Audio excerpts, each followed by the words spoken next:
de una manera muy efectiva, ¿no? Entonces, lo primero, sí, ¿no?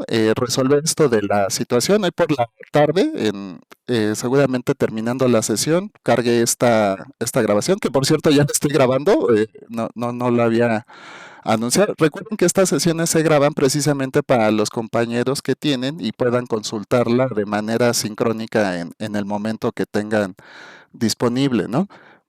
Justamente, ¿no? Terminando la sesión, me voy a poner a trabajar en su formulario para ver la sugerencia de horarios. Yo les he comentado un poco cómo está. Les voy a proponer estos horarios, ¿no? Que sea algo así como que se quede el horario que está, ¿no? El horario máximo que les puedo proponer sería 6:30 y el más temprano 9 de la mañana y que se haga por, digamos, por una votación democrática. Yo entiendo, ¿no? Porque justamente algunos a lo mejor están de acuerdo que sea en la mañana y a lo mejor otros dicen, no, pues yo por la mañana no puedo, entonces tendrá que ser. Es muy difícil conjuntar o articular la opinión de 33 o 35 estudiantes que tengo en una sola, ¿no? Entonces, yo sí les pediría por esa parte que sean empáticos y asertivos, ¿no? Justo que no, como lo es una votación y que se respete el resultado.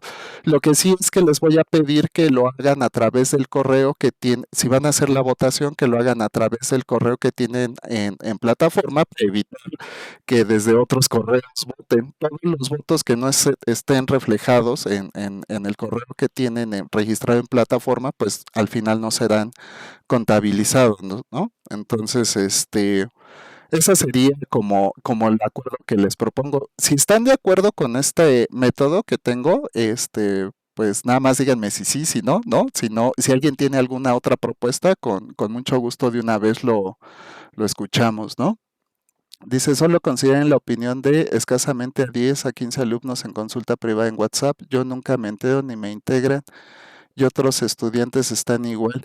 Fíjense que lo que dice Manuel es algo muy cierto, es parte de la comunidad estudiantil.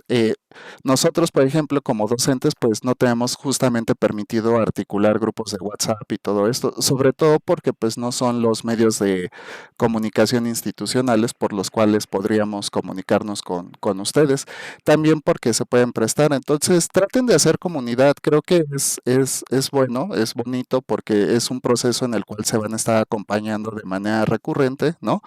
Pero justamente esos contextos están fuera del dominio y del control, no solo de nosotros como docentes, sino de la institución, porque prohibir o algo, pues resulta un poco una alienación a sus derechos, pero yo considero que si ustedes pueden llegar a tener esa cordialidad de hacer compañerismo, llevarse bien y justamente trabajar en colaboración, pues van a tener bastantes buenos resultados. El aprendizaje muchas veces es del docente hacia el estudiante, esta posición jerárquica vertical tal vez, ¿no? En este sistema de educación a distancia, justamente la labor del docente cambia un poco o cambia bastante como lo tengan concebido ustedes, porque pues aquí es una labor más de acompañamiento, de orientación, de guía para ustedes, ¿no?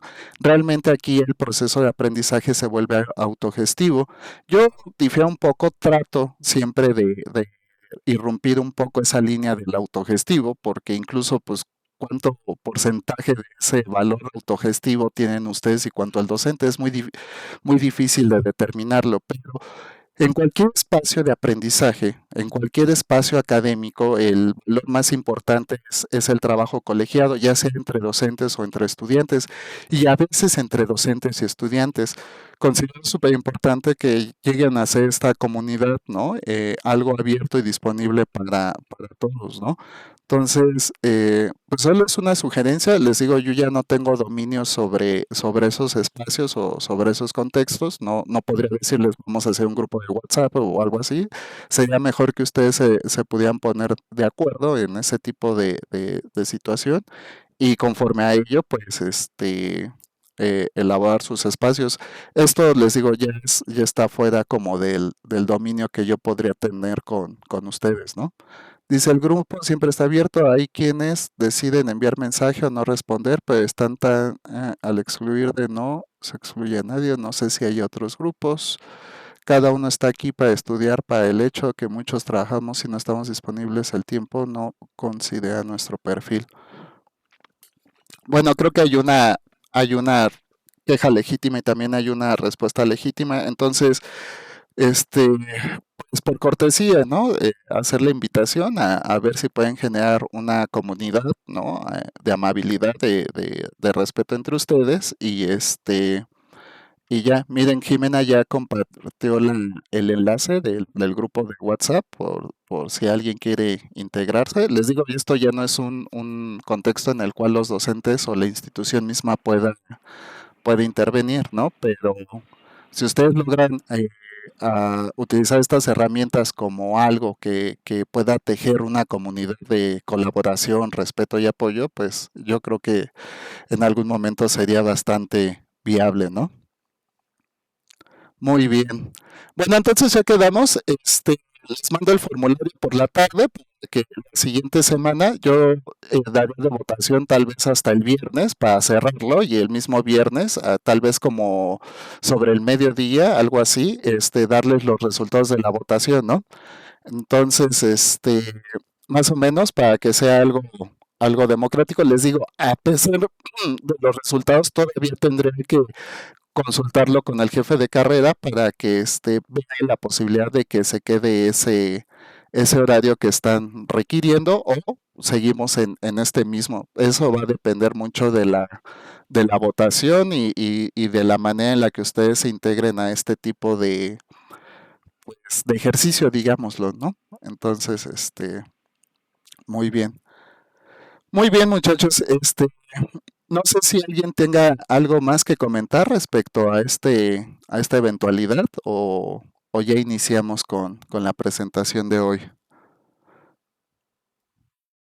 ¿Nadie? ¿Todos están de acuerdo? Ahí pongan aunque sea una manita de que les parece bien el método para recabar su votación. Ok, si alguien no está de acuerdo, entonces ponga manita abajo. Ok, todos los presentes están de acuerdo, ¿no? Como se hace en una elección representativa, hemos tomado una decisión y pues ya veremos los resultados, ¿no? Adelante, Manuel, por favor.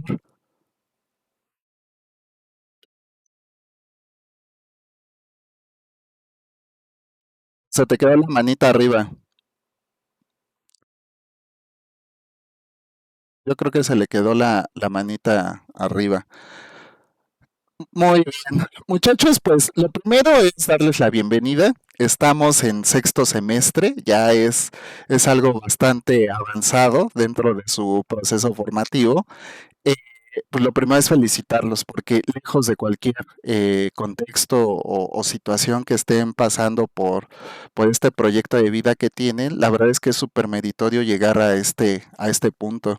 Es más de la mitad del desarrollo curricular que tienen y la verdad es que reconocer el mérito, el sacrificio que se hace para llegar a este punto es muy loable. Así que muchas felicidades. Espero que puedan seguir creciendo y sobre todo formándose en esta licenciatura. A todos mis estudiantes al principio les digo que la importancia de estudiar este tipo de programas académicos es que nos da una comprensión del mundo. Al final de cuentas, el orden de las ideas, que es algo que vamos a tocar mucho en esta asignatura, nos ayuda a organizar y estructurar la vida diaria. Justamente la formación académica nos da ese punto de referencia, por eso se vuelve tan importante incluso a nivel profesional, que no te preguntan, oye, ¿cuántos doctorados o maestrías o especialidades tienes? Sino cuál es tu formación, ¿no? ¿Cuál es tu preparación? Porque de ahí nosotros articulamos las eventualidades subsecuentes, como lo sería un posgrado, pero determina mucho la manera en cómo comprendemos el mundo. ¿Han escuchado estos coloquialismos de, ay, es que los abogados son súper cuadrados, ay, no, es que los ingenieros no los puedes sacar de su orden lógico, y etcétera, etcétera, ¿no? Los matemáticos, ¿no? Justamente porque ellos entienden la vida a partir de lo que la formación académica les ha propiciado. Ustedes están ahorita en narrativas multimedia, ¿no? Como un ejemplo, pues, alguien de procesos políticos, ¿cómo va a entender la realidad? Pues a través del ejercicio del poder y dirá, toda relación es un ejercicio de poder, ¿no? Entonces, un filósofo, ¿cómo lo va a ver? Pues todo es conceptual, ¿no? Todo se va dirigido a cómo significamos los procesos de la vida de manera tangible, ¿no? Del abstracto a lo concreto. Por eso la filosofía es teórica, no hay, aunque se debate mucho si hay filosofía aplicada, pero en realidad termina siendo teórica, porque lo aplicado ya recae en las ciencias o las disciplinas, ¿no? Eh, un antropólogo, en mi caso, yo soy antropólogo social o cultural, y entonces, ¿cómo entiendo yo el mundo? A partir de la cultura, todo es cultura, ¿no? El poder, la economía, etcétera, etcétera, ¿no? Ustedes están en narrativas multimedia, ustedes les va a dar un eje de entendimiento sobre cómo funciona o cómo se estructura la vida y la sociedad.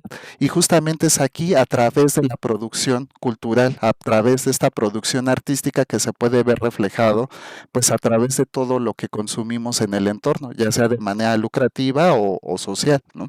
Entonces es una bonita carrera, son dos carreras en una porque es humanidades y narrativas multimedia y me parece que esa conjugación les va a brindar una serie de herramientas eh, imprescindibles para primero entender el comportamiento humano y después para verlo reflejado en la producción artística o cultural que ustedes elaboren en su entorno profesional. Entonces, esta es la importancia de que ustedes cumplan con este acometido de terminar esta formación académica que tienen, ¿no? Ahora, referirme un poco a qué es la academia. La academia por sí misma pues tiene muchos significados acorde al contexto. Para mí la academia significa un espacio donde nosotros podemos adquirir y construir nuevo conocimiento. Y el conocimiento no es más, según el método científico, pues todo aquello que se puede replicar, ¿no? Bajo las mismas condiciones y obtener los mismos resultados. En términos prácticos, para Luis Villoro, en su libro Creer, Saber y Conocer, pues conocer implica algo que está implícito en todos, que es vivir la experiencia y a partir de la experiencia es donde obtenemos conocimiento. Entonces, justamente este tipo de asignaturas, ¿no? Que me parecen imprescindibles, sobre todo para ustedes en esta decodificación que van a hacer de lo- de la sociedad y de los individuos que se tejen en ella, eh, se vuelve súper importante. Entonces, bienvenidos, muchas felicidades y espero que puedan cumplir con este proceso formativo de manera eficaz y completa o integral, ¿no? Como parte del orden del día de hoy vamos a tener lineamientos de trabajo. No me voy a detener tanto ahí, pero sí a lo mejor hacer algunas anotaciones, sobre todo en cuanto a los foros. La revisión general de contenidos del módulo uno que tenemos esta progresión, ¿no? Desde Ferdinand Saussure, que es un lingüista suizo, ¿no? Hasta Charles Sanders Peirce, ¿no? Que es ¿cómo decirlo? Un lógico, ¿no? Un filósofo lógico estadounidense. Estas dos posiciones dan como las bases de todo lo que sería la semiótica actual y de la cual además se desprenden muchas de las teorías. Precisamente uno de los autores que retoma estas teorías es Humberto Eco, ¿no? Es esta progresión, ¿no? Primero Saussure hace una revisión, ¿no? Sobre el método lingüista y cómo se puede hacer, ¿cómo decir? Cómo se organizan los signos, ¿no? Justamente ese es el aporte. Y después pasamos a Peirce, ¿no? Peirce va un poco más allá y entiende que el orden lógico individual del comportamiento de los signos, ¿no? Recae mucho más en cómo los interpretamos y él aquí ya le da una carga social hasta llegar con Eco donde él retoma estas dos aportes, digamos, complementarios y en escalada él lo lleva un poco más allá hasta el concepto de la cultura, ¿no? Entonces, esto es lo que vamos a revisar hoy en la revisión general de contenidos y terminaremos con algo que es súper importante, ¿no? Que creo que todos de algún modo ya tenemos un conocimiento, si no teórico, muy práctico de lo que es el índice, el símbolo y el signo, y finalmente la actividad del foro de integración, ¿no?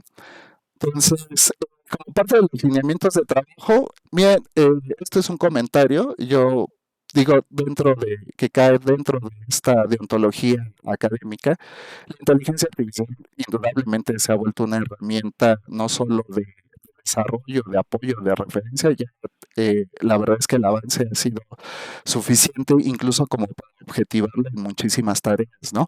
Dentro de la academia, pues se sigue privilegiando la autenticidad y originalidad de los textos, ¿no? Justamente creo que ustedes están en un proceso formativo en el cual aprender a hacer bien las cosas es algo imprescindible.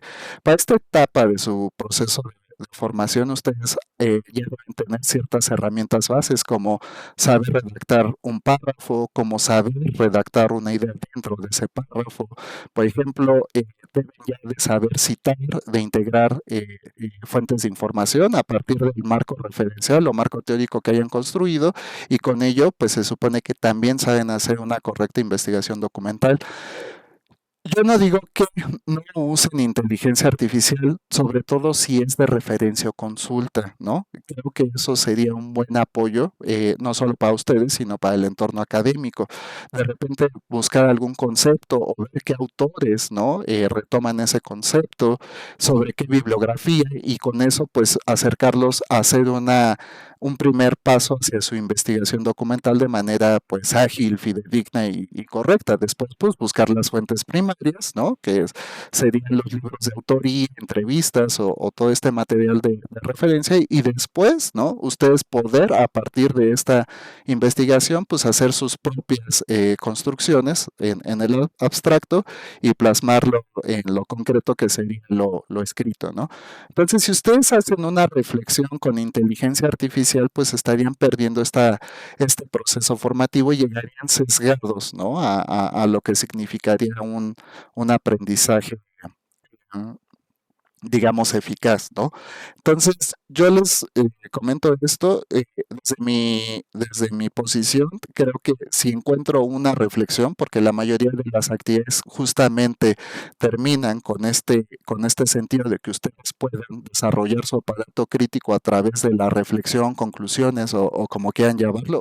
Incluso este primer foro, pues lo que propone es una actividad comparativa en donde al final ustedes puedan externar su opinión documental, ¿no? Y si hacen esto con inteligencia artificial, pues yo considero que tendrán una buena nota, tal vez no excelente, porque la inteligencia artificial si tiene algo es que es muy general y poco profunda, pero seguramente tengan buena nota, pero estarán perdiendo la oportunidad de que yo como docente pues pueda afinar sus áreas de oportunidad. Entonces yo los invito a que justamente puedan reflexionar este asunto de la aplicación de la ética académica en el uso de inteligencia artificial, ¿no? Eh, Segundas oportunidades, tareas auténticas. Tareas auténticas solo les voy a brindar segunda oportunidad a aquellos que cometan una situación, alguna eventualidad, por ejemplo, plagio parcial o total, les abriré una segunda oportunidad.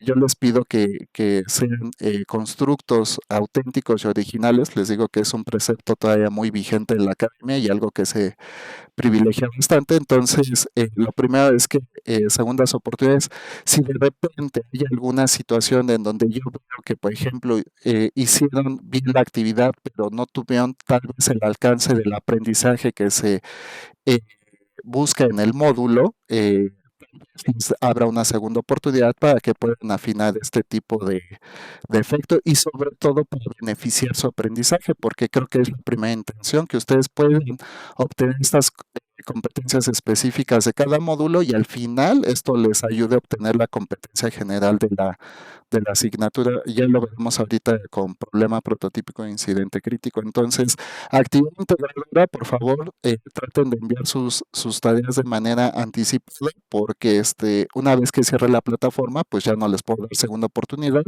y ya no se pueden mejorar ciertas notas, ¿no?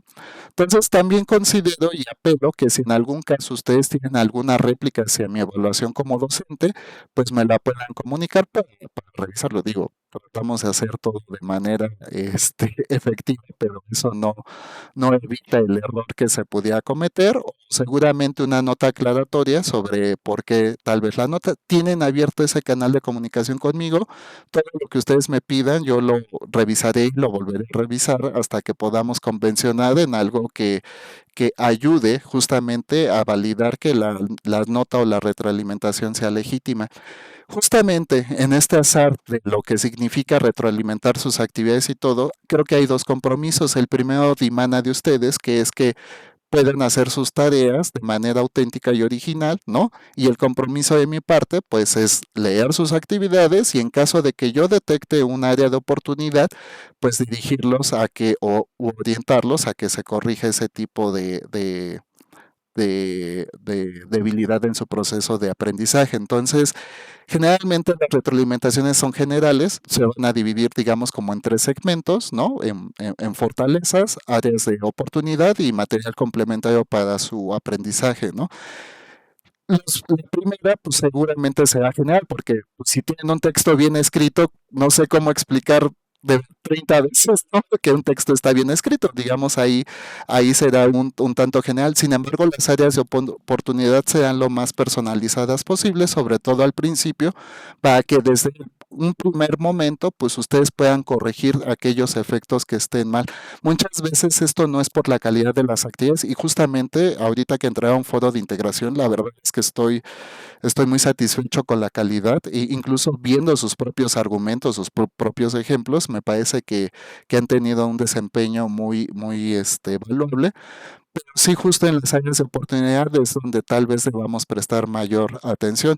El material complementario, ¿no? En algunos casos hay algún material que puede ser de manera personalizada, sobre todo para atender, les digo, no me gusta decir deficiencia porque es como algo que no sirve o algo que urge corregir, digamos, como un área sí, un área de oportunidad, un área de mejora, ¿no? Algo que podría potenciar su capacidad de aprendizaje o algún elemento dentro de su actividad.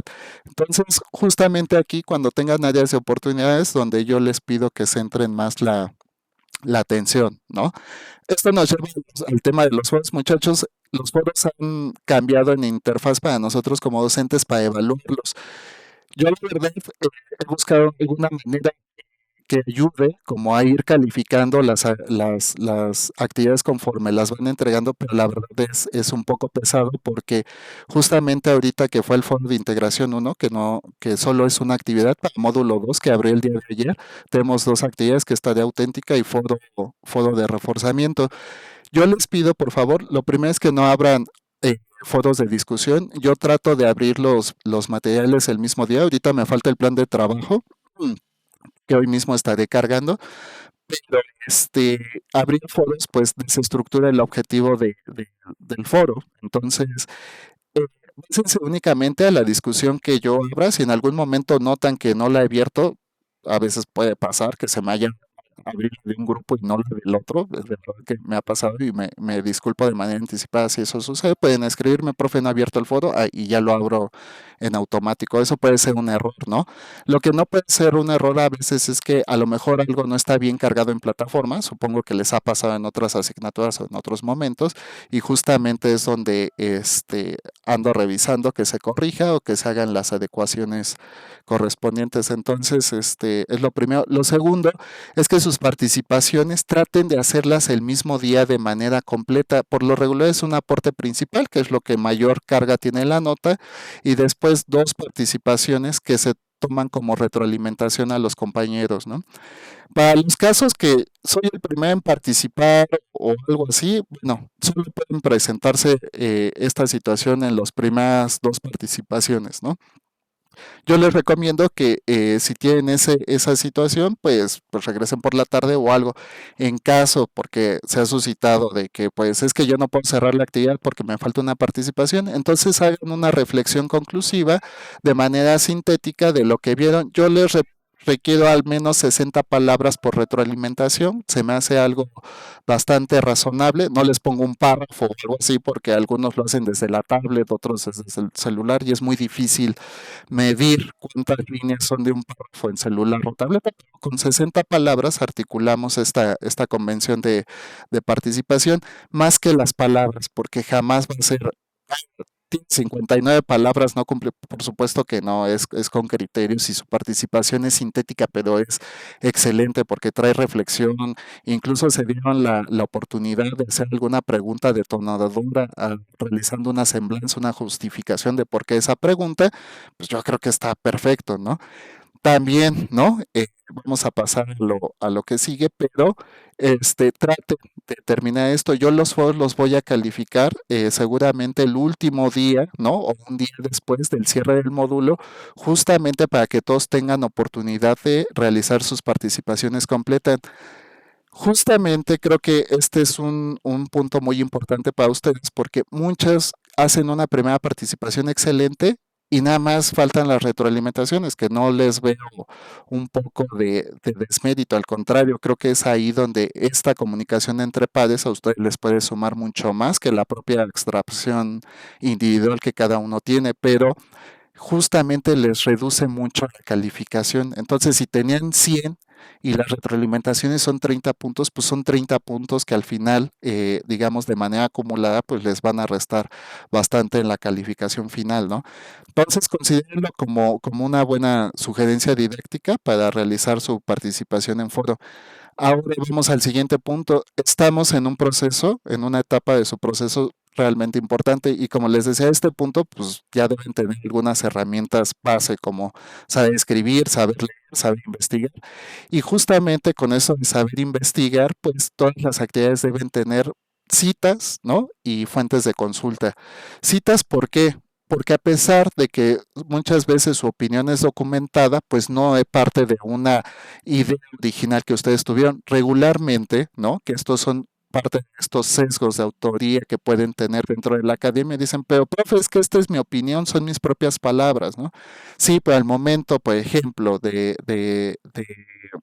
desglosar un concepto, pues tú lo estás construyendo a partir de la información de otros autores, porque entonces si no, no quedaría en una opinión documentada, sino en una mera opinión. Una opinión es elaborar un juicio sin tener la información que lo respalde. Y justamente al estar en el entorno académico necesitamos refrendar todas estas aseveraciones que hacemos. Entonces, cuando hacemos un tipo de afirmación como, no sé, en el mundo de las empresas, todos los jefes deben ser competentes, ¿no? ¿Y esto por qué o de dónde sale? Bueno, seguramente si nosotros hacemos una búsqueda de algún estudio, podemos encontrar que se realizó una encuesta en 300 empresas en donde se vio la profesionalización de los líderes o de las posiciones de liderazgo en el organigrama de todas estas empresas y de ahí podemos decir, justamente como hice esta afirmación, recae en este estudio y podemos referenciarlo con la cita y la fuente de información. Entonces, creo que eso es lo primero, ya es un punto. Ahorita en unidad o en módulo uno y módulo 2 no les voy a sancionar la nota por la falta de citas y paráfrasis, perdón, de citas textuales y paráfrasis ni fuentes de información, pero espero que esta condición para módulo 3 ya esté implícita en esto, ¿no? Como medida precautoria, considero que es importante decirles que la sanción a la nota podría ser de 20%, o sea, 10 puntos por falta de citas y 10% por falta de fuentes de información. Si alguien está en desacuerdo o quieren renegociar este aspecto, es el momento de que al menos los presentes puedan emitir su voto, ¿no? Porque creo que son las reglas del juego y después si se sientan bien desde un principio, pues después no debería haber ningún tipo de problema. Perdónenme, yo la verdad es que flexibilizo mucho el aprendizaje, la condición en la que estamos, pero después de esto vienen las estancias, viene la elaboración de sus proyectos terminales para titulación, los diplomados, y es muy duro de repente llegar y que no sepan citar o no sepan usar este sistema de referencias en APA 7, que es el sistema que usamos. Entonces, es un requisito, y yo digo requisito, sería como si no trae esto, no lo reviso, creo que aquí yo pongo de mi parte, pues, si no los traen, no les voy a regresar la actividad o evaluarlo con cero para evitar ya sea este plagio involuntario o plagio voluntario, ¿no? Por la falta de este formato, pero sí es imprescindible ahorita ya para sus actividades, incluso en foros, ¿no? En foros les piden por lo regular, ¿no? Que es un desprendimiento de la tarea auténtica. Justamente la tarea auténtica es donde viene la carga del aprendizaje para ustedes y el foro de reforzamiento, pues es como aplicar eso que aprendieron, ¿no? También considero que es súper importante e imprescindible que aparezcan este tipo de criterios en sus participaciones en foro. Tal vez no en las retroalimentaciones, ahí ya se me haría un exceso, pero sí en la aportación principal, ¿no? Que ustedes puedan incluir las citas y las fuentes a partir de las cuales construyeron ese argumento, ¿no? Entonces, ¿estamos de acuerdo? Manita arriba para los que están ahorita presentes. Si alguien, más bien, si alguien no está de acuerdo, manita abajo y ya, ¿no? Para seguir con lo que sigue. ¿Nadie está de acuerdo? ¿Desacuerdo? Alejandra dice que sí, Dan también dice que sí. Ok, bueno, ya, ¿no? Les digo, podemos negociar todo, vamos a ver qué tal se suscita, porque pues si de repente a todos les empiezo a bajar 20 puntos, pues más bien lo que ahí sí ya no considero que el sistema punitivo sea algo que deba ejercerse, más bien pues a lo mejor en sesión, a ver muchachos qué pasa, nadie está citando, nadie está haciendo este tipo de cosas, ¿cómo lo corregimos? Porque realmente considero que un sistema punitivo difícilmente mejora las cosas, pero digamos que es algo de esta violencia simbólica académica que de repente es necesario recordarles a ustedes, ¿no? En un buen sentido, y es para que ustedes mejoren dentro de esto. Yo ya dentro de la carpeta y en este foro del plan de trabajo del módulo uno les puse el material correspondiente. Creo que no es necesario que lo esté republicando foro con foro, ¿no? Cada módulo, el plan de trabajo, ponerles, tienen tal vez a lo mejor lo que sí de repente, mandarles la liga con la carpeta para el compartido. Ya está como ayer tuve sesión con el grupo 1 de semiótica, pues ya está cargada la presentación, ¿no? Pueden disponer de ella y revisarla. Y justamente si hay algo más de material, alguna lectura, a lo mejor la podemos ir integrando en esa carpeta para que puedan tenerlo de consulta. No me detengo más en esto. Hay dos manuales. Recuerden que APA no tiene una revisión en español. Justamente es a veces un grupo colegiado que se mete y hace estas revisiones de los manuales, por lo cual no hay un manual oficial de APA en español. Lo que único que pueden encontrar son estas revisiones que les he compartido, que a mí me parecen bastante interesantes, sobre todo este que viene a coloritos, ¿no? Me parece la mejor revisión que yo he encontrado de APA. Tómenlo un poco nada más como de consulta, no se lo tienen que memorizar, pero de repente si no saben citar, por ejemplo, la fuente en un diagrama, bueno, ahí pueden ir. Si no saben citar, por ejemplo, la fuente de elaboración de una imagen, pueden entrar ahí, ¿no? Si de repente tienen alguna duda sobre cómo citar algún documento, por ejemplo, un texto electrónico, bueno, lo pueden consultar ahí, ¿no? No tienen que aprendérselo ni nada, justamente es material de referencia o consulta, pero que es de mucha utilidad cuando alguien tiene alguna duda respecto a eso. Y digamos que si eso los rebasa y siguen sin entender, pueden consultarlo conmigo y podemos llegar a una respuesta o a una convención sobre esa duda que tienen, ¿no? Bueno, ahora vamos con el problema prototípico.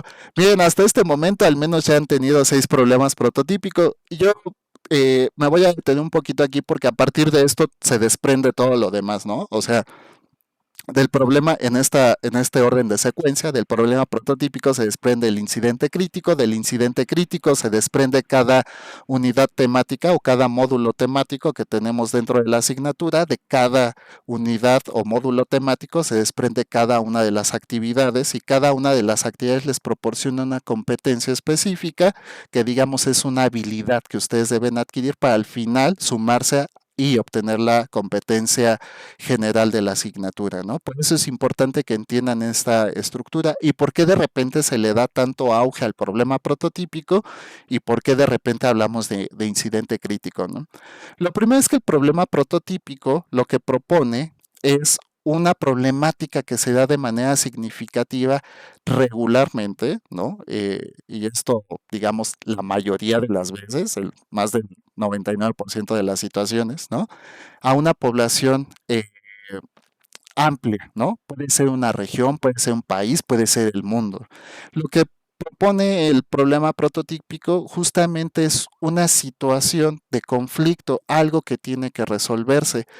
Estas posibles soluciones en las cuales se va a centrar al estudiante inmerso dentro de todo este contexto es que ustedes puedan de manera crítica y reflexiva encontrar la propuesta más viable para resolver este problema, ¿no?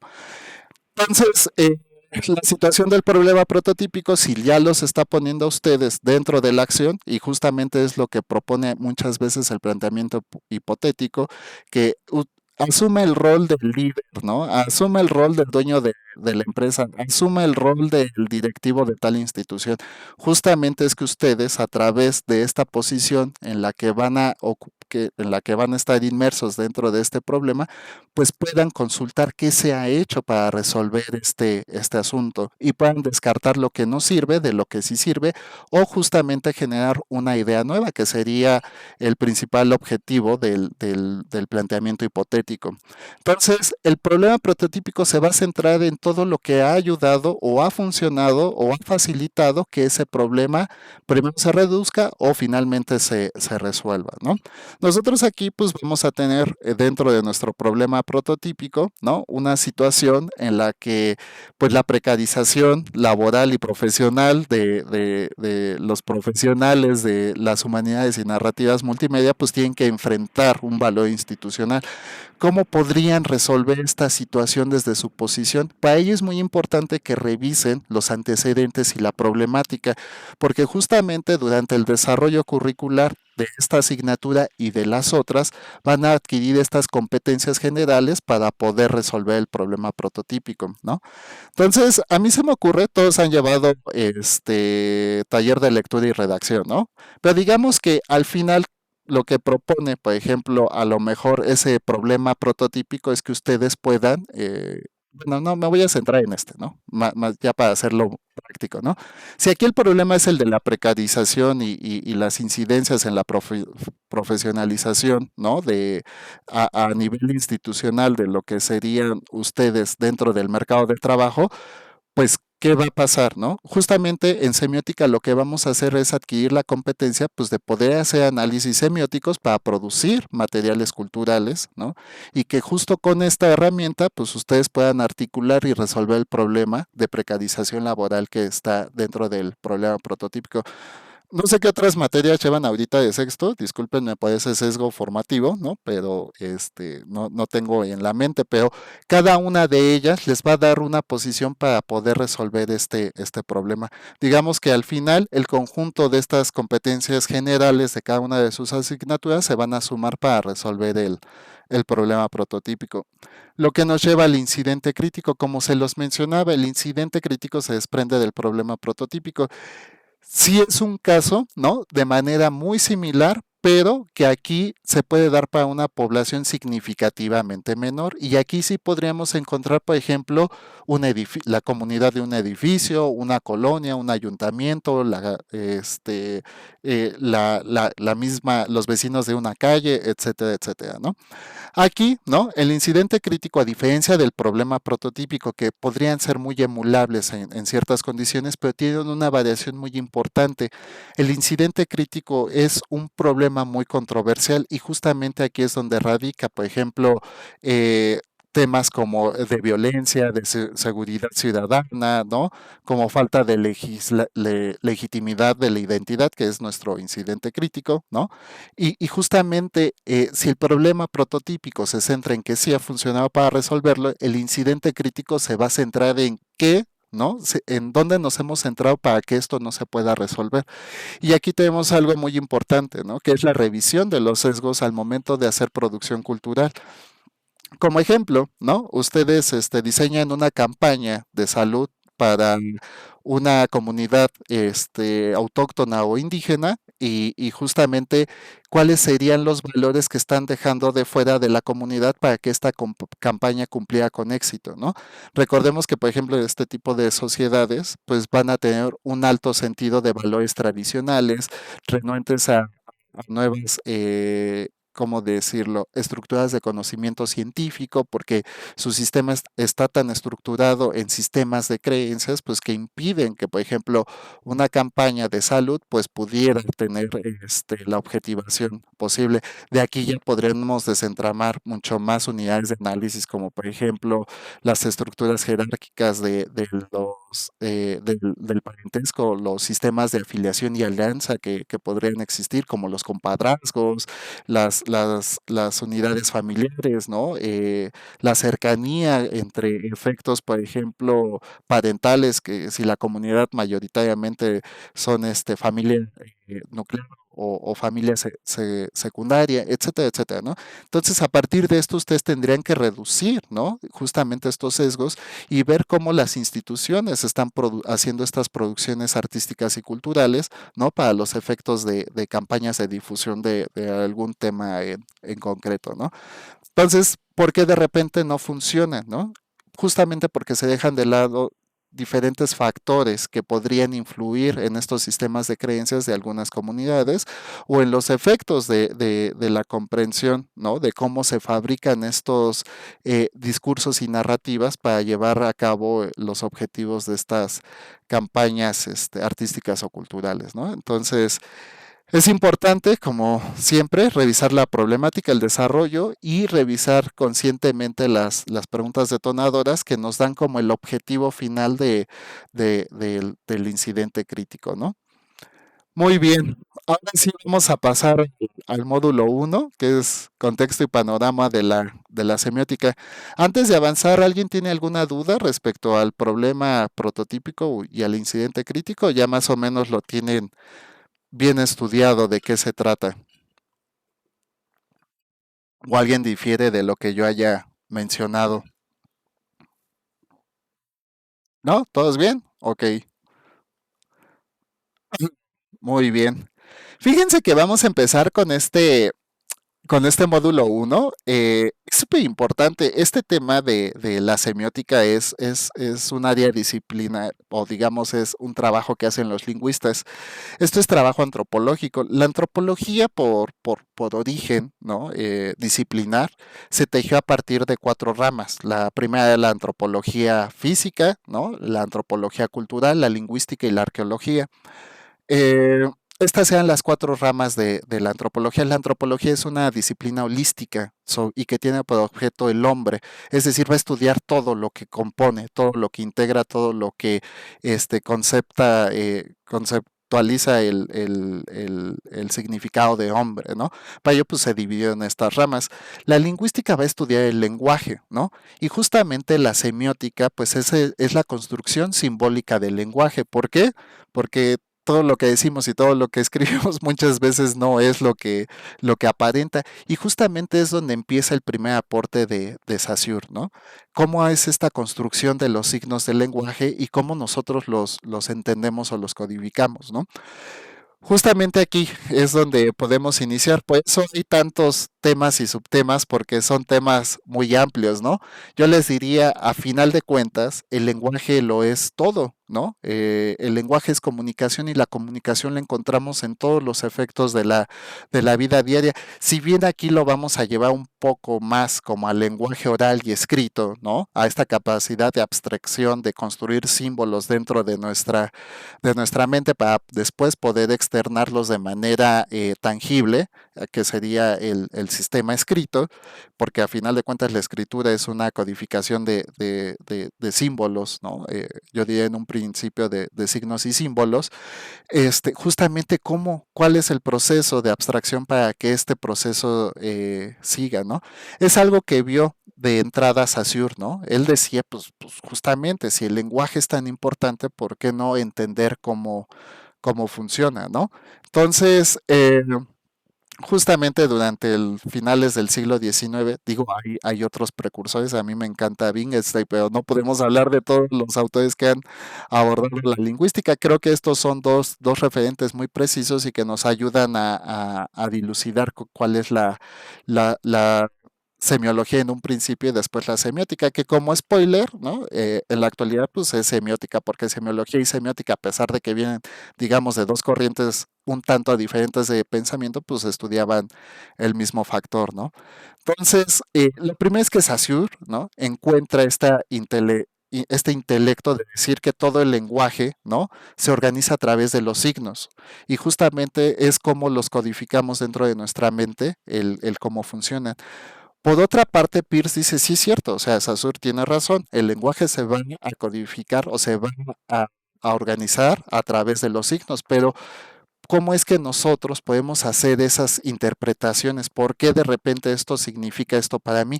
Y justamente él parte, ¿no? Si Saussure era un lingüista suizo, francófono, ¿no? Él lo entendía a partir de ese contexto, pero Peirce más encaminado como a la construcción del hombre a partir de lo que sea la filosofía y por orden eh, metodológico de la lógica, ¿no?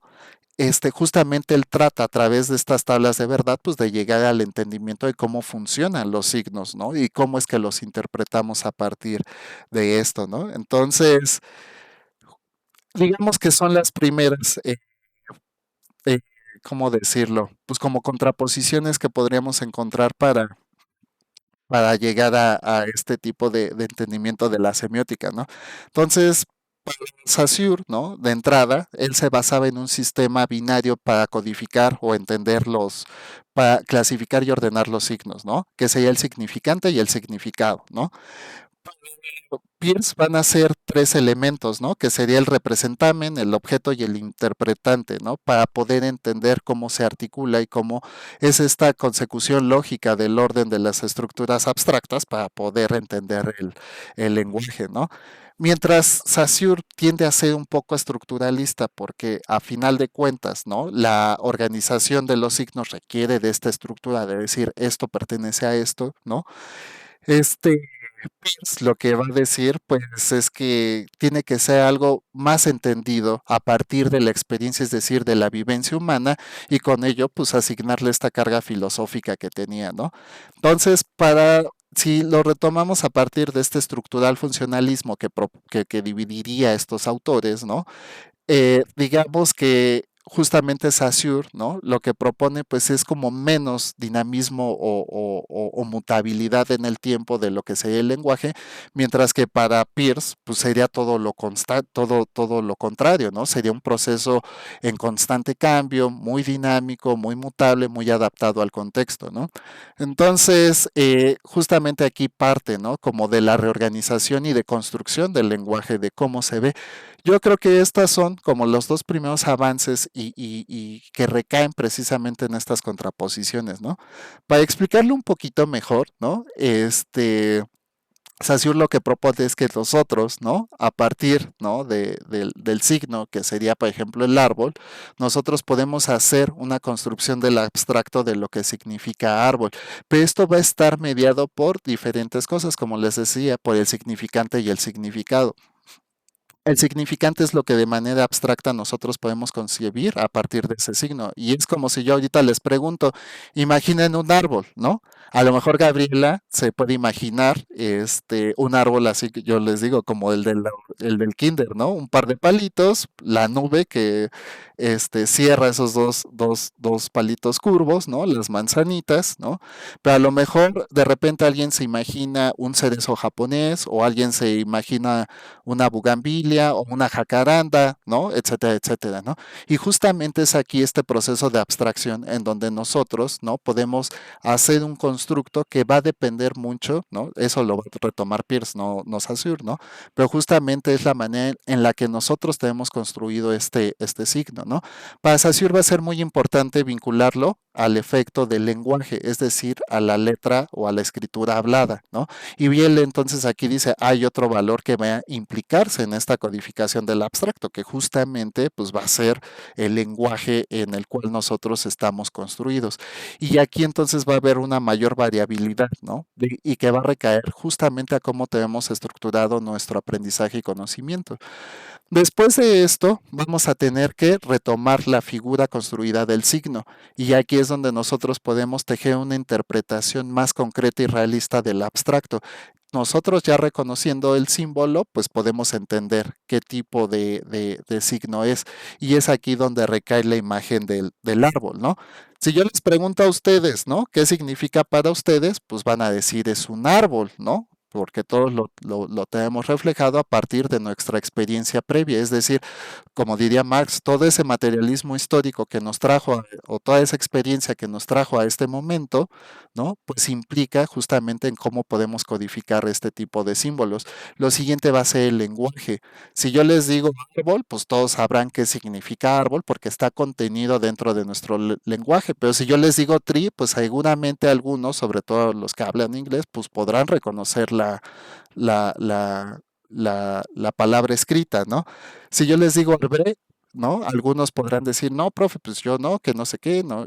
Etcétera, etcétera. Es aquí, ¿no? Donde el signo se vuelve un constructo, ¿no?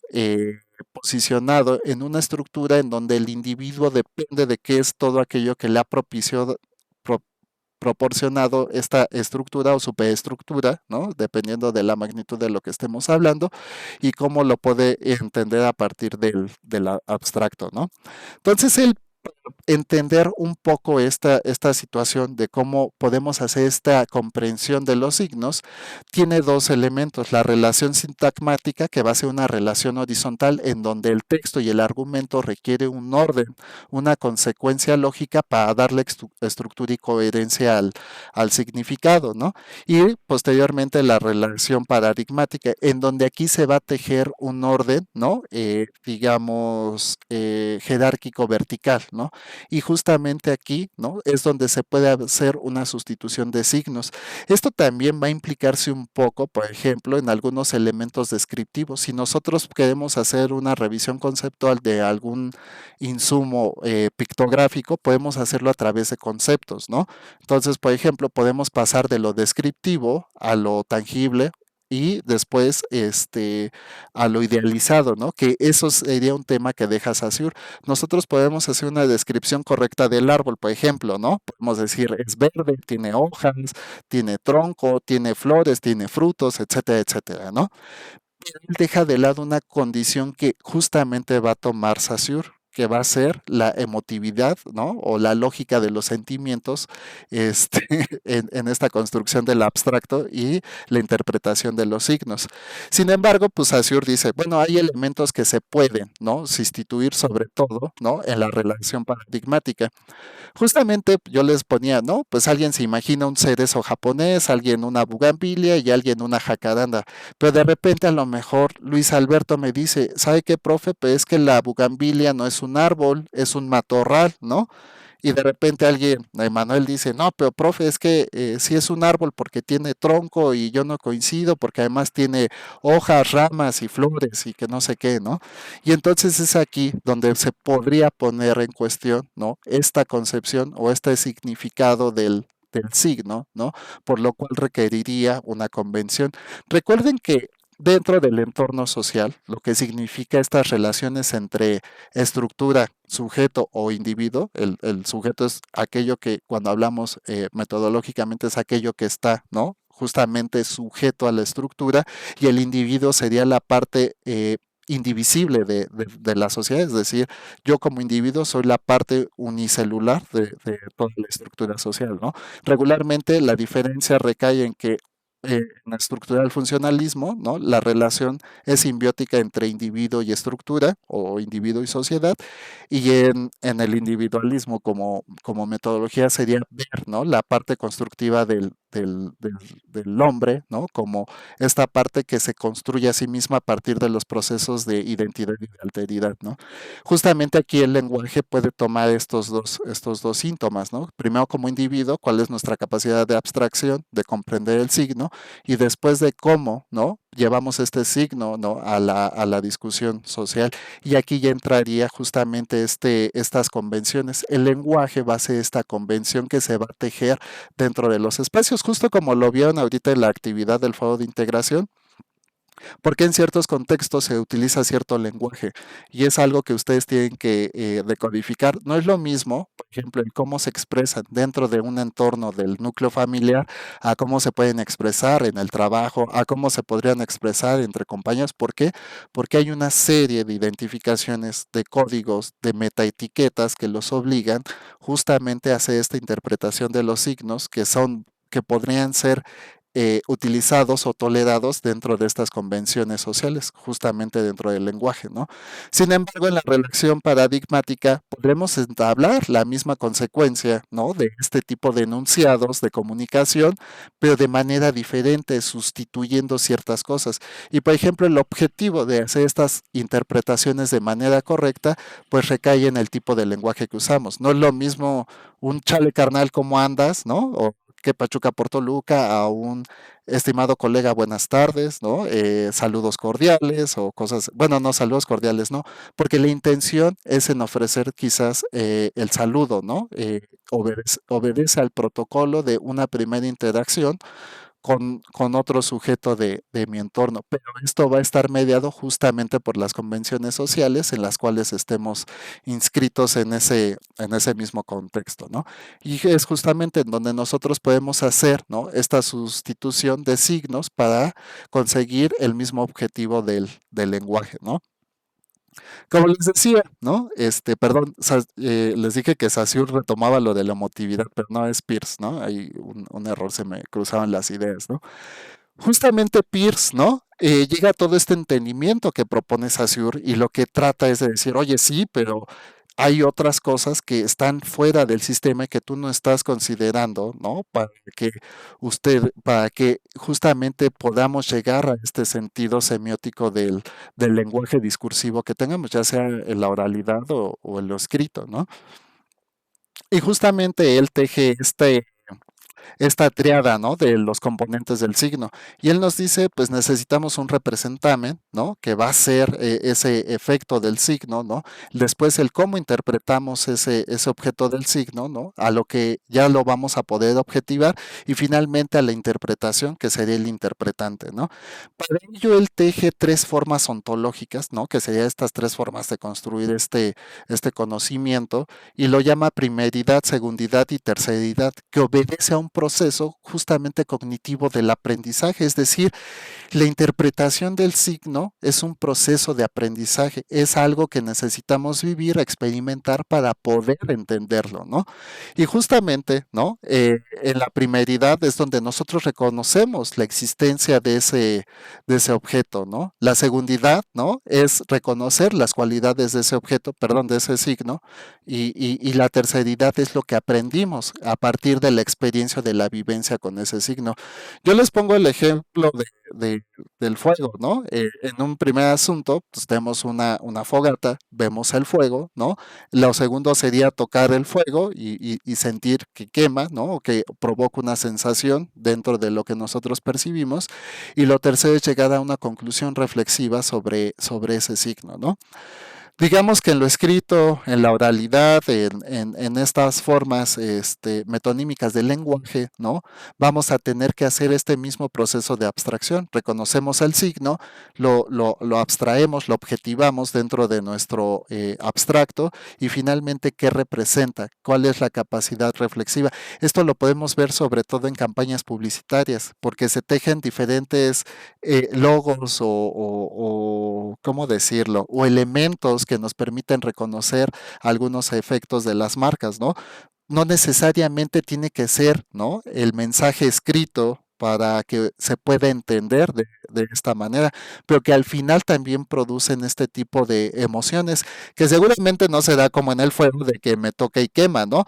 Pero se van a ver reflejados en prácticas rituales que nosotros tengamos. Por ejemplo, si estamos hablando de marketing, vamos a verlo reflejado en nuestro sistema de conducta de compras, ¿no? Entonces vamos al súper y vemos que un producto es más barato, por ejemplo, encontramos el jabón lustrosísimo para trastes, ¿no? Y vemos otro registro de marca reconocida. Entonces, seguramente la interpretación que hacemos de ese signo nos genera un sentido de bienestar y de confiabilidad para comprar o adquirir la marca de mayor legitimidad, ¿no? Justamente esto también en la práctica diaria, en el ritual, ¿no? En todo este tipo de convenciones sociales de las que les hablaba con Saussure, también lo podremos ver referido, porque no es lo mismo que tengamos un lenguaje discursivo formal, ¿no? Con estas metaetiquetas de lo que obedece, por ejemplo, en este espacio del protocolo académico, de decir, estimado profesor, o que yo me dirija a ustedes como apreciables estudiantes, ¿no? A que me digan, no sé cómo se les diga de apodo ahora a los profesores. En mis tiempos les decíamos, a las maestras, porque venía de escuela privada, les decíamos miss y a los profes les decíamos teachers, ¿no? Entonces, no es lo mismo de, ¿qué onda, teacher? ¿Cómo le va, no? Estimado profesor, que yo me dirija a ustedes con esta cortesía de apreciables estudiantes o que me dirija con un sentido de mayor afecto diciéndoles, mis queridas muchachas y muchachos, ¿no? Porque aquí ya hay un valor afectivo más amplio, ¿no? Que se rompe con el protocolo. Y justamente es lo que dice Pierce. Muchas veces las formas en las cuales construimos el signo no van a estar implicadas únicamente por este sistema, ¿no? Estructural o sistemático que proponía Pierce, sino por otros efectos, ¿no? Que van a ser dinámicos y cambiantes, que va a ser, por ejemplo, este entorno de las convenciones sociales, ¿no? Yo aquí les dejé el ejemplo del fuego y del calor, pero creo que los efectos prácticos, sobre todo para estos sistemas de consumo que tenemos y para las pláticas o charlas cotidianas. Otro ejemplo, por ejemplo, podría ser el entorno familiar, ¿no? Muchas veces no es aunque tenemos hermanos y papás, pues no es la misma manera en cómo nos dirigimos con unos y con otros, aunque el afecto aquí sea íntimo y muy cercano, ¿no? Entonces, a lo mejor si tenemos hermanos o algo, pues tengamos una relación basada un poco más, ¿no? En este desarrollo de la competencia y el conflicto que se teje, sobre todo en estos sistemas de parentesco, de la competitividad entre hermanos, ¿no? Que además tiene su etimología desde la cultura bíblica con ay, siempre se me va Caín y Abel, ¿no? Sí es Caín y Abel, ¿verdad? Si no me equivoco, pero digamos que regularmente al ser una sociedad construida a partir de estos valores, pues quiero decir religiosos para no decir católico, ¿qué es? Cristiano, católico, apostólico, romano, o como vaya, pero justamente es como está tejido. Justamente aquí se teje una convención del lenguaje en donde nosotros a través de esta afectividad y emotividad, pues tejemos este tipo de significados y de recursos para construir estos signos dentro de estos sistemas de parentesco. Muy diferente a como ser en la relación jerárquica, ¿no? Que nos proponía Saussure con los padres, ¿no? Pero que también se ve implicada esta relación, ¿no? Digamos, de la relación interpretativa y dinámica que nos propone Pierce para establecer la significancia de estos códigos, ¿no? Habrá muchachos desde los que les digan pan y ma a sus papás hasta los que les digan señor, señora, ¿no? O se dirijan a ellos como don, ¿no? O don Alberto o doña Jimena, que sería un poco más de lo que hace algunos años se acostumbraba, pero como dice Pierce, las relaciones de construcción con el signo, sobre todo cuando establecemos esta comprensión semiótica, pues son dinámicas y mutables en el tiempo. Y justamente el estilo de lenguaje que había hace 20 o 30 años es muy diferente al estilo de lenguaje que podemos encontrar hoy en día. ¿Por qué? Porque aunque no cambia la superestructura de lo que sería, por ejemplo, el idioma español, sí va a haber esta sustitución que nos proponía este Saussure, ¿no? Podemos cambiar en esta relación que es ay, se me fue el nombre, paradigmática, ¿no? Y hacer esta sustitución de signos, ¿no? Justamente cargados de la emotividad, ¿no? De este orden lógico que para el interpretante puede hacer, ¿no? De este proceso de construcción del aprendizaje del signo, ¿no? Hasta aquí, ¿alguien tiene alguna duda, algún comentario sobre lo que nos dicen Saussure y Peirce? ¿Algún aporte? ¿Nadie? Muchachos, están muy callados, necesitamos que participen más para que no los aburra con mi este mi discurso tan cansado, ¿no? Justamente, ¿no? Si alguien tiene, puede poner en el chat sus comentarios o sus dudas, ¿no? Pero justamente, ya que tenemos, ¿no? El proceso estructurado y sistemático de organizar los signos de Saussure, luego tenemos esta dinámica de transformar las interpretaciones que podemos hacer de los signos, pues llega Eco y nos dice, ok, sí, está muy bien, necesitamos estructura para entender qué es un signo, ya tenemos los signos, llegamos a esta comprensión del abstracto a lo concreto a partir de las experiencias vividas de lo que es el signo, pero que es todo aquello que nos proporciona insumos para poder entender, ¿no? Este ambiente comunicativo en el cual, ¿no?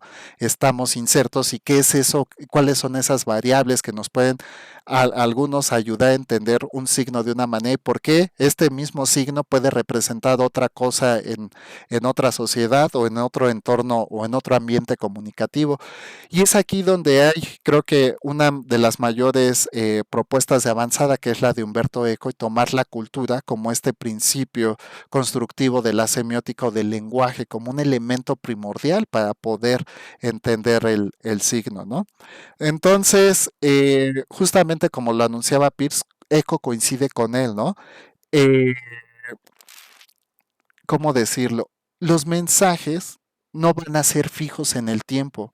¿Por qué? Porque el tiempo va a estar condicionado por todo lo que la sociedad o la cultura establece en ese momento como un entorno permisivo para construir, ¿no? Ese aprendizaje sobre el signo, ¿no? Entonces, justamente Pierce decía algo, ¿no? Con esto de la semiosis ilimitada, ¿no? Pues la cantidad de interpretaciones como la deconstrucción de ese signo y el interpretante puede hacer significaciones infinitas a partir de esto de qué es la semiosis ilimitada, pues va a ser una construcción ilimitada de significaciones, pues también, pero Eco lo acota un poco más y dice, sí, sí son ilimitadas, pero va a estar, ¿no? Contenida dentro de lo que en ese momento la posición sociohistórica permita, ¿no? Entonces sí va a ser, ¿no? Puede ser ilimitada, pero acorde a las limitaciones, ¿no? Que el contexto permita para elaborar esas interpretaciones. Por lo cual, ¿no? Todas las interpretaciones van a estar limitadas por la cultura, la ideología y la historia de esa sociedad, ¿no? Entonces, justamente aquí, uno de los avances de Eco es permitir entender, ¿no? Que la interpretación significa, ¿no? Identificarnos con ciertas cosas en este proceso de convención social que yo les digo, ¿no? Pero también dejar de fuera temporalmente otras. Y justamente aquí es donde la cultura se va a articular como una forma, ¿no? De articulada del lenguaje. Y es aquí porque de repente ustedes, ¿no? Yo en mis tiempos decíamos, ¿qué onda, no?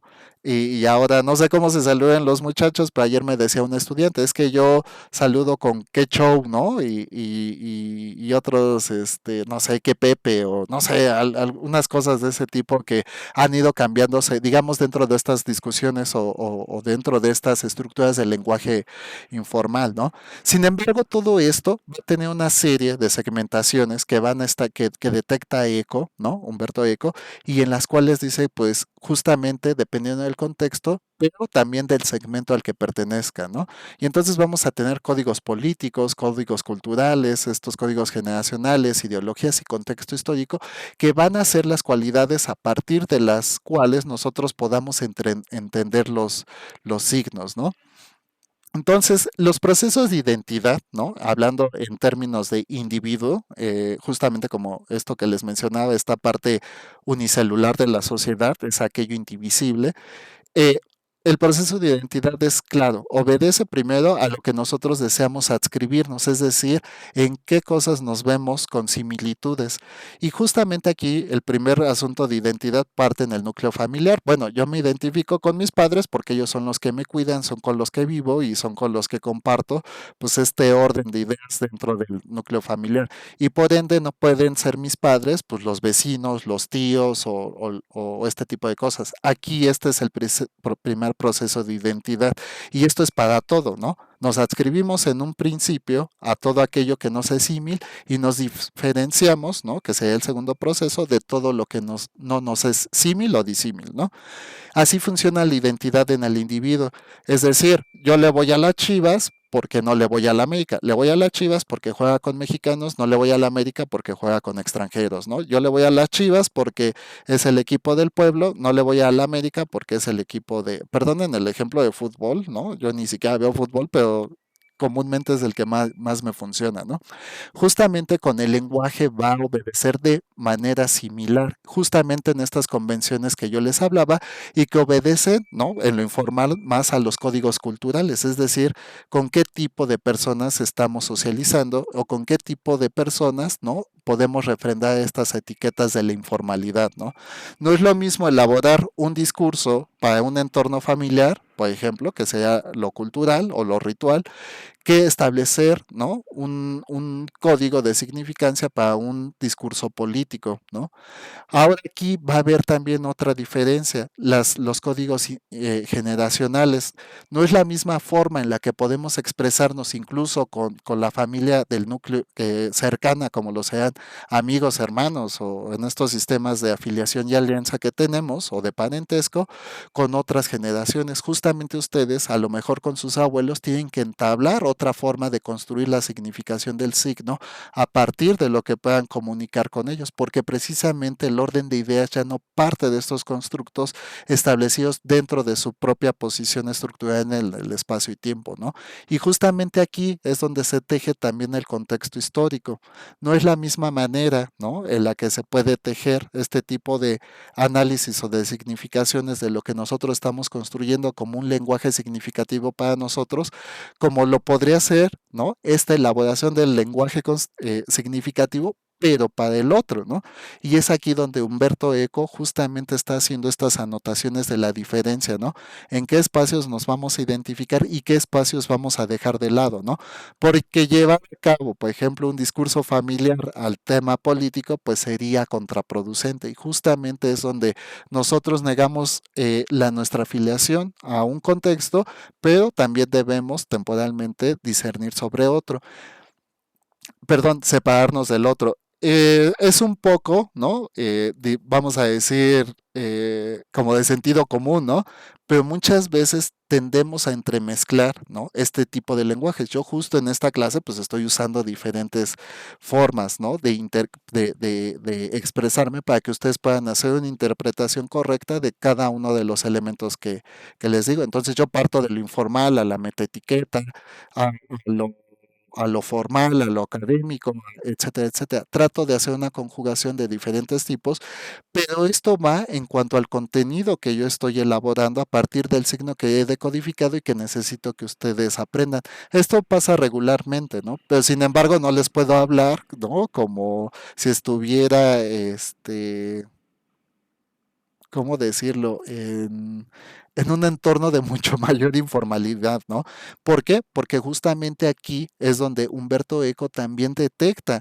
El lenguaje va a estar construido a través de ciertas convenciones, pero estas convenciones pueden estar normadas o reguladas por ciertos aspectos que inferirían, ¿no? En la, ¿cómo decirlo?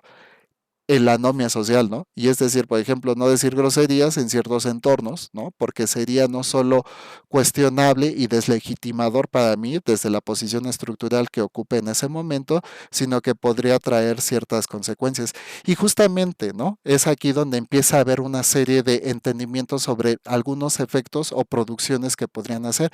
Si yo les digo, por ejemplo, piensen en alguna imagen que pueda partir del entorno político, pero que pueda ser usado en diferentes entornos sociales. Y a mí se me ocurre mucho el ejemplo de la imagen del Che Guevara, ¿no? Si en algún momento, por ejemplo, sobre todo los años 70 y 80, ¿no? Que a partir de estos movimientos estudiantiles que se presentaron no solo en Estados Unidos, sino en Latinoamérica, pues se tomaba la figura del Che Guevara, pues para anunciar este sentido de rebelión, de anarquismo, ¿no? De búsqueda de la libertad, etcétera, etcétera, ¿no? Entonces, para el entorno político, pues era un sistema de anarquismo social, ¿no? Y entonces, dentro de la rebelión social era un símbolo o un icono construido para que se pudiera de algún modo representar, ¿no?, las causas del movimiento. Para el otro iba a ser algo que podría involucrar algún tipo de represión o de inconformidad respecto a su uso.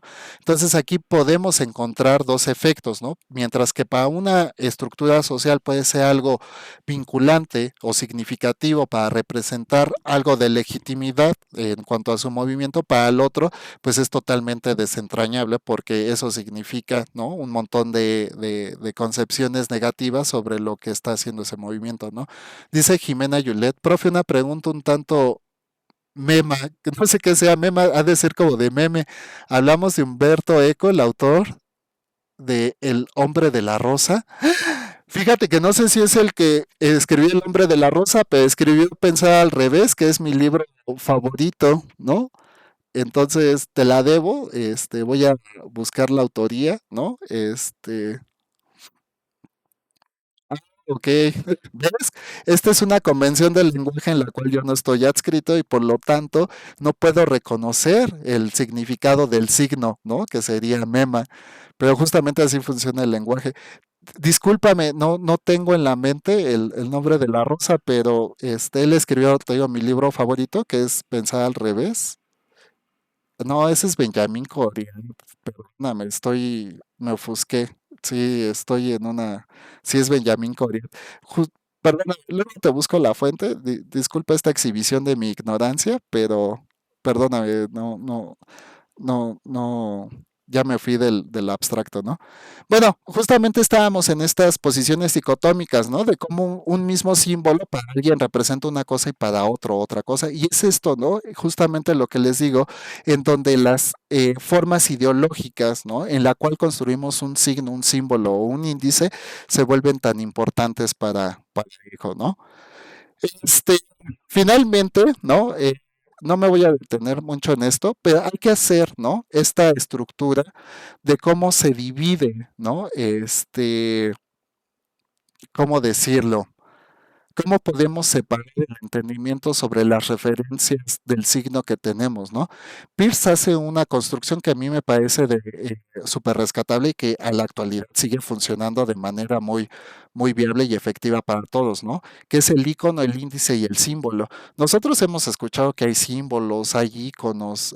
Lo del índice, no sé si ustedes lo conozcan, esto ya es un poco más del método de estudio, por ejemplo, en antropología física se retoma mucho porque estudian restos humanos, también para los arqueólogos, ¿no? De repente el índice, o para los historiadores, cuando recurren a la fuente primaria, ¿no? Pues decir este tipo de cosas, ¿no? Está el libro de contabilidad, entonces es índice para el acervo, ¿no? O para la construcción del acervo histórico, del archivo histórico. Justamente el icono, ¿no? Es una construcción, ¿no? Representativa de algo más. Y justamente aquí tenemos, por ejemplo, los retratos, los emojis o un mapa. Incluso en los mapas o en estas figuras coleccionables muchas veces que son, ¿cómo les llaman? Hot toys, ¿no? Que son como réplicas exactas de algún personaje de películas o cosas así. Vienen incluso por escalas. ¿Por qué? Porque es una representación fiel del original. Justamente aquí, ¿no? El icono es una representación de algo ya preexistente, ¿no? El índice lo que muestra, ¿no?, es la existencia de ese objeto en algún momento, ¿no? Y entonces, ¿qué podemos ver? Pues el humo, que son los restos del fuego, o las cenizas, que serían los restos ¿cómo decirlo? De una fogata, ¿no? Las huellas, ¿no? Por ejemplo, las huellas en la nieve podrían ser los restos de que pasó algún animal o alguna persona, ¿no? Que justamente podríamos significar de esto como marcha, presencia, humanidad, ¿no? En algunas películas, por ejemplo, ahora lo de Marte, ¿no? En algunos momentos decían, es que hay huellas en Marte, ¿no? Y les tomaban fotos y sí, eso parece huellas, ¿no? Entonces, en algún tiempo hubo presencia, ¿no? Hubo vida en Marte, etcétera, etcétera. Justamente por eso se volvían tan importantes. Esos son índices. Los índices son restos de algo que en algún momento existió. Y finalmente los símbolos, que es la construcción de algún objeto que es representativo para una cantidad significativa de personas, ¿no?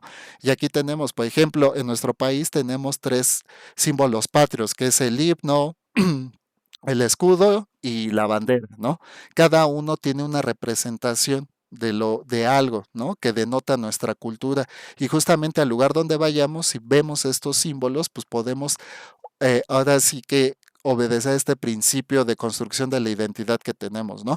Después de esto, hay ciertos símbolos, ¿no? Que podríamos retratar, ¿no? Yo diría que no son símbolos, son como íconos. Por ejemplo, cuando van al extranjero, de repente muchos llevan la playera de la selección de México. ¿Por qué? Porque pues es ampliamente reconocido. Esto no sería un símbolo, sería un ícono, porque la playera representa tal vez la bandera nacional, ¿no? En nuestro caso es verde, blanco y rojo, pero la playera primordialmente es verde porque en algún momento el marketing dijo que el predominante fuera el verde y etcétera, ¿no? Pero digamos que aquí la playera de la selección de México pues sería un icono de la bandera, ¿no? Entonces, si podemos ir haciendo esta correlación, este aprendizaje sobre el icono, el índice y el símbolo, justamente cuando veamos ciertos elementos, ya sea en lo oral o en lo escrito, podamos entender, ¿no? Justamente cuál es la intención del texto, ¿no? Y creo que con esto ya nos encaminamos a cerrar. Les dejo el brevario. Esto del brevario es como de manera sintética. Sí, es el mismo Humberto Eco, profe, muy bien. Ay, gracias, Jimena. Y mira, a mí ya me ayudaste a salir de un poco de mi ignorancia, ¿no? Luego hablaremos sobre nuestros libros favoritos, porque van a decir ese profe ni lee y que no sé qué y bla, bla, bla. Pero no, sí, sí, sí, leo nada más que ahorita pues no choqué con esta pregunta de Jimena, ¿no? En realidad es un poco, más bien yo creo que porque ando en el abstracto tratando, si se dan cuenta, no leo mi presentación ni nada, les voy hablando de lo que construyo en el abstracto para que puedan explicarlo. Entonces, a lo mejor de repente redundo en algo, pero es justamente tratando de concretar el argumento, ¿no? Esto del brevario a mí me parece muy interesante para ustedes. Les decía a sus compañitos del grupo anterior que si ustedes revisan esto y tienen dudas sobre alguno de estos temas que revisamos, pues seguramente sea necesario que vuelvan al contenido, ¿no? A revisarlo y si tienen dudas, a lo mejor compartirlo conmigo para que pueda orientarlos de una mejor forma, ¿no? Entonces, digamos que este es la semblanza. Es la primera vez que empiezo a usar brevario. Yo creo que va a ser algo que voy a intentar, ¿no? A manera de cierre, incluir en cada una de las presentaciones y que les sirva a ustedes como guía y referencia, sobre todo por esta asignatura que yo creo que al ser tan abstracta y subjetiva en los niveles de comprensión del tema, pues puede ayudarles mucho a mejorar el aprendizaje, ¿no? Y finalmente el fuego integrador. Es algo muy práctico, les pide dos fenómenos significativos.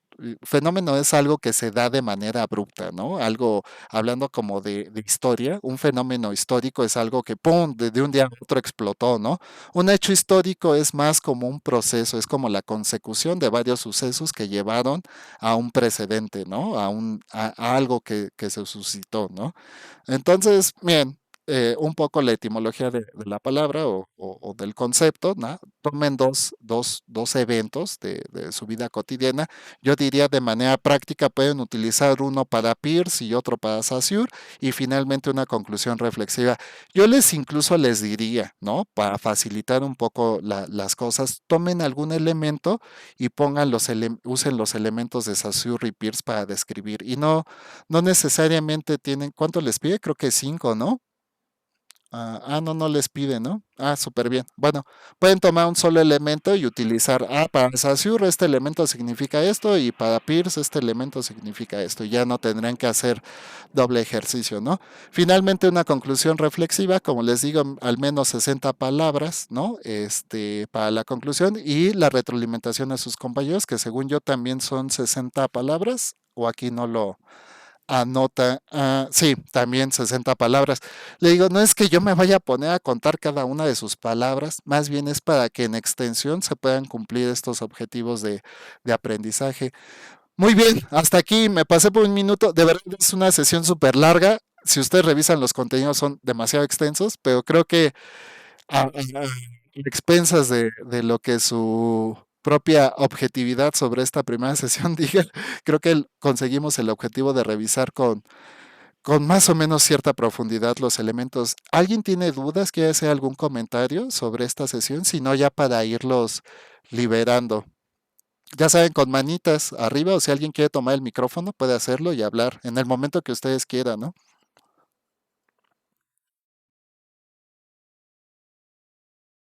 Sí, justamente. Mira, después vamos a encontrar varias formas lingüísticas de cómo nos apropiamos justamente de estos campos semánticos, ¿no? No solo es los regionalismos, por ejemplo, en nuestro país, ¿no? El albur, ¿no? Es todo un campo de estudio semiótico. El albur, los dichos, los refranes, ¿no? Es algo muy construido a lo que diría Humberto Eco, la cultura en el lenguaje, ¿no? Entonces, vamos a empezar a ver estos ejemplos más adelante en otros contenidos, porque sí va a ser bastante extenso. Incluso el último módulo, yo hice la revisión de estos contenidos, ¿no? Aunque propiamente no todos son de mi autoría, sí hice algunas actualizaciones en ellos, pero justamente el último módulo propone un ejercicio práctico. De lo que era un laboratorio, yo lo retomo para hacer ejercicios prácticos, ¿no? Y justamente aquí ya podemos hacer todas estas variaciones que tenemos del campo semántico y cómo las integramos de manera a nuestras vivencias y experiencia tácita, ¿no? A todo esto que que denominamos cultura, ¿no? Entonces, justamente, ¿no? Esto sería otro campo semiótico, los regionalismos. O los gentilicios también, ¿no? ¿Cómo se hace la construcción de un gentilicio? Por ejemplo, el de chilango, ¿no? Chilango era alguien que venía de provincia, porque antes era provincia, ¿no? Porque en España, pues no eran estados, eran provincias, y eso, colonialmente se ha adaptado aquí. Ya es poco frecuente, ¿no? Escuchar eso de la provincia, ¿no? Pero se sigue usando cuando en realidad pues debería ser como del estado, de lo estatal.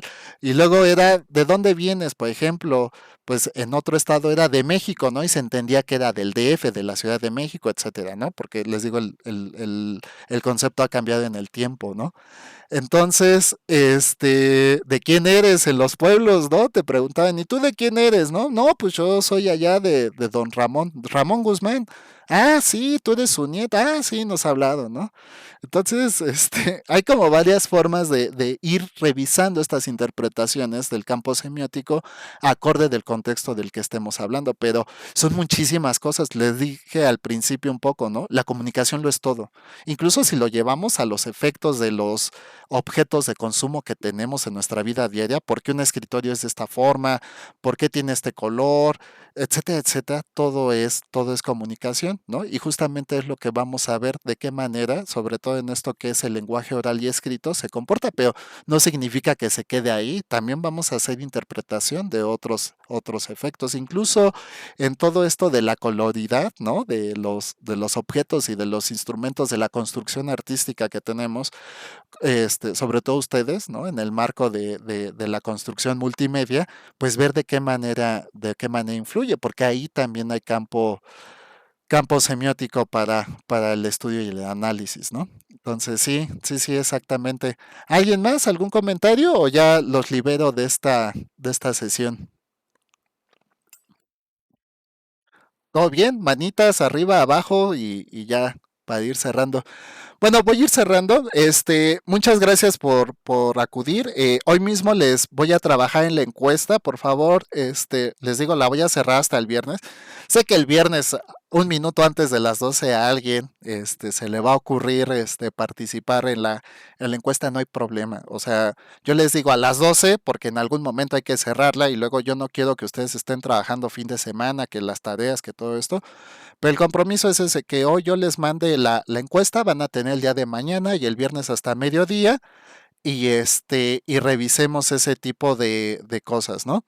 Muchachos, yo no les paso formulario de asistencia o algo, voy tomando la asistencia porque al final le entrego una bitácora con los que participen. Esto no tiene, por cierto, no les dije, importantísimo, lineamientos de evaluación. Yo no penalizo entregas fuera de tiempo.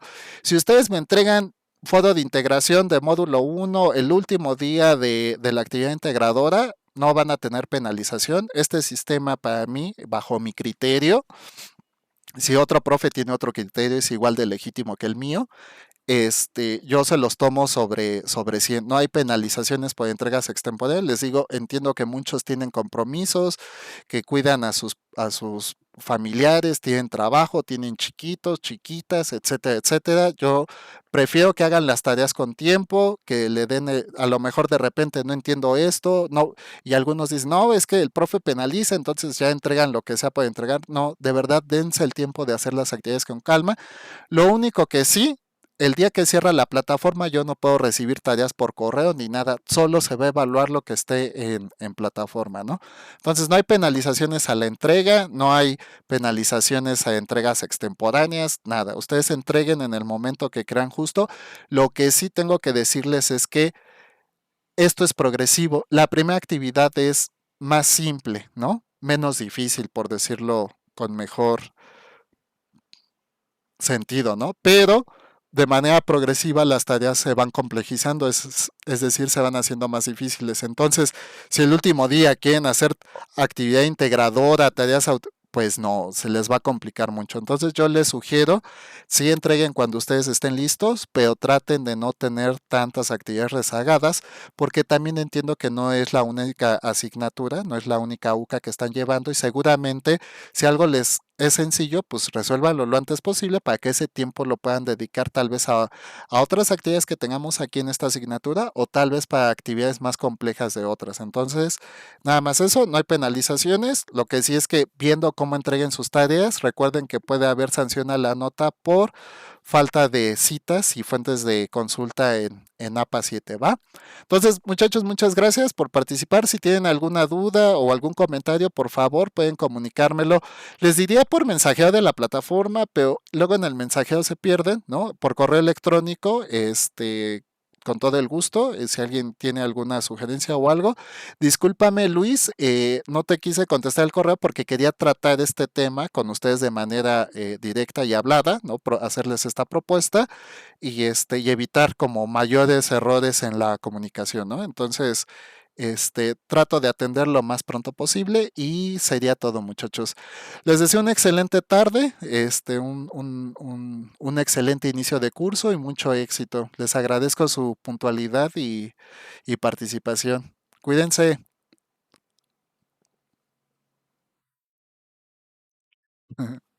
Chaito.